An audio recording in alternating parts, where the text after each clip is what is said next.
آپ صلی اللہ علیہ وسلم نے فرمایا کہ ایک بار حضرت موسیٰ علیہ السلام بنی اسرائیل کی ایک جماعت میں تھے کہ اتنے میں ایک شخص آیا اور کہنے لگا کہ کیا آپ جانتے ہیں کہ دنیا میں آپ سے بھی بڑھ کر کوئی عالم موجود ہے؟ حضرت موسیٰ علیہ السلام نے فرمایا کہ نہیں۔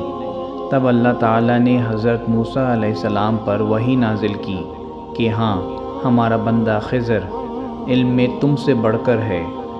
تو حضرت موسیٰ علیہ السلام نے ان سے ملنے کی راہ دریافت کی۔ اس وقت اللہ تعالیٰ نے ان سے ملاقات کے لیے مچھلی کو نشانہ قرار دیا اور ان سے کہہ دیا کہ جب تم مچھلی کو نہ پاؤ تو لوٹ جانا، تب تم حضرت خضر علیہ السلام سے ملاقات کر لو گے۔ حضرت موسیٰ علیہ السلام دریا سے مچھلی کے نشان کا انتظار کرتے رہے۔ تب ان کے خادم نے ان سے کہا، کیا آپ نے دیکھا تھا کہ جب ہم پتھر کے پاس تھے تو میں وہاں مچھلی بھول گیا اور مجھے شیطان ہی نے غافل کر دیا؟